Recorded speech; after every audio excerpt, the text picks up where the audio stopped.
सुरुमा हामी चाहिँ VPN कनेक्ट गर्छौँ र यो ग्रिन सिग्नल आइसकेपछि हामी VPN कनेक्ट भएको हुन थाहा हुन्छ र यसपछि हामी विन्डोज 8 थिचेर रन कमान्डमा PUTTY भन्ने एउटा सफ्टवेयर ओपन गर्नेछ र यो जुन होस्ट नेममा चाहिँ हामीले हाम्रो OLT को IP एड्रेस हाल्नुपर्ने हुन्छ जुन चाहिँ हाम्रो 172.26.18.7 रहेको छ र हामी यसलाई चाहिँ टेलनेटमा ओपन गर्छौँ त्यसलाई अदर्समा क्लिक गर्ने हो र ओपन गर्ने र ओपन गरिसकेपछि यसरी एउटा सानो कालो बक्स आउँछ यसमा हामीले आफ्नो युजर नेम र पासवर्ड टाइप गर्ने जुन चाहिँ हाम्रो OLT को र यसरी हामीले टाइप गरिसकेपछि यस्तो इन्टरफेस आउँछ यसमा हामी सुरुमा इनेबल गर्छौँ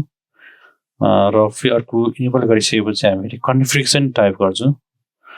कन्फिगरेसन गरेपछि हामी कन्फिगरेसन भित्र छिरिसक्यौँ र यसमा हामीले display ONT auto find all गर्छौँ जुन चाहिँ यो गरिसकेपछि हामीले हाम्रो OLT मा जति पनि एड गर्नुपर्ने बाँकी रहेको राउटरहरू हुन्छ यसमा डिस्प्ले हुन्छ र यो डिस्प्ले भइसकेपछि हामी यहाँ देख्न सक्छौँ कुन चाहिँ पोर्टबाट डिस्प्ले भएको छ भनेर कुन चाहिँ पोर्टमा जुटेको छ र त्यसमा हामीले एड गर्नुपर्ने बाँकी रहेछ यसमा चाहिँ हामीले इन्टरफेस GPON 0/1 टाइप गर्ने हो जुन चाहिँ हामी इन्टरफेस GPON को 01 नम्बरको इन्टरफेसमा छिर्छौँ स्लटमा र यसपछि चाहिँ इन्टरफेसको स्लटमा छिरिसकेपछि चाहिँ हामी अब यो राउटर एड गर्छौँ यसको लागि चाहिँ हामी command ONT space add space 2 add गर्छौँ 2 लेख्छौँ 2 भनेको चाहिँ जुन हाम्रो SFP पोर्ट नम्बर कति नम्बर फोनको पोर्ट नम्बर हो त्यो टाइप गर्छौँ त्यहाँ देखाएको छ 0/1/2 नम्बरको फोन भनेको छ 2 नम्बरको फोन पोर्टको 2 टाइप गर्ने र स्पेस ONT अथोरिकेसन SN अथोरिकेसन टाइप गर्ने टाइप गरिसकेपछि हाम्रो जुन त्यो राउटरको ONT SN त्यो नम्बर सिरियल नम्बर छ हो त्यो कपी गर्ने र यसमा पेस्ट गर्नुपर्ने हुन्छ र यो पेस्ट गरिसकेपछि हामीले स्पेस टाइप गर्ने स्पेसमा OMC हुन्छ यो वाट गरेको चाहिँ अब यसपछि कमान्ड के रहेको छ र हाम्रो पछाडिको अगाडिको कमान्ड मिलेको छैन भन्ने थाहा हुन्छ र त्यसरी हाम्रो OMC टाइप गर्ने OMC पछि ONT लाइन प्रोफाइल ID 20 अनि सर्भिस प्रोफाइल ID स्पेस 20 र डिस्क्रिप्सन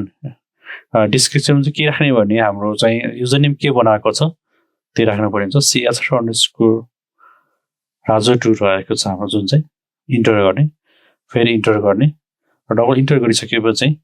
हाम्रो त्यहाँ सक्सेसफुल्ली भनेर देखाउँछ 2 नम्बर पोर्ट आइटीमा चाहिँ ONT 28 भनेर चाहिँ एड भएको सक्सेसफुल्ली भनेर देखाएको छ र सक्सेसफुल्ली भइसकेपछि हामी एक स्टेप बाहिर निस्किनु पर्ने हुन्छ फेरि क्विट टाइप गरेर QUIT र यसरी बाहिर निस्किसकेपछि हामीले यसलाई भिलेन ट्याग गर्नुपर्ने हुन्छ र भिलेन ट्यागको लागि सर्भिस पोर्ट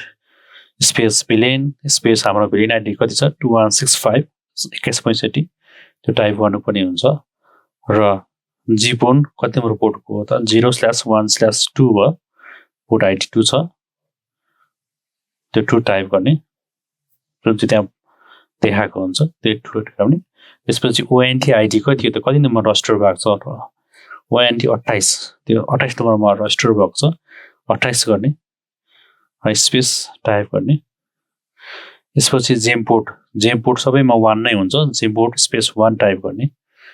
यसपछि हामीले मल्टी सर्भिस गर्ने स्पेस युजर भिलेन स्पेस 2165 भनेको चाहिँ हाम्रो भिलेन एड्रेस कुन छ त्यो हाल्ने 2165 नै हो स्पेस त्यसपछि हाम्रो ट्याग ट्रान्सफर्मर टाइप गर्ने tag hyphen transformer TRNSFR transform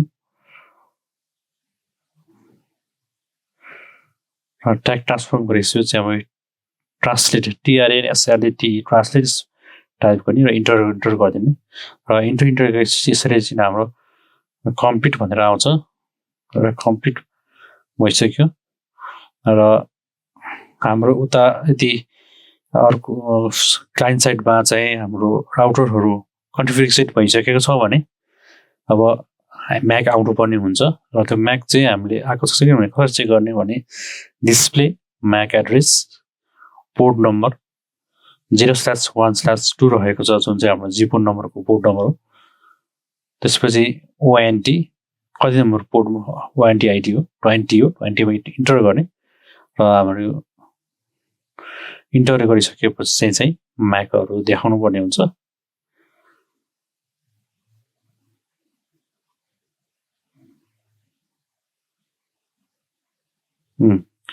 अब जीपोनको त्यो नम्बर म्याक एड्रेस भनेको त्यो राउटरको म्याट्रिक्स त्यसरी त्यहाँ आएको हुन्छ यदि यसरी आयो भने अब हजुरको नेट इन्टरनेट चल्नु पर्ने हुन्छ राउटरबाट हाम्रो OILT बाट सबै काम सिधिसक्यो अब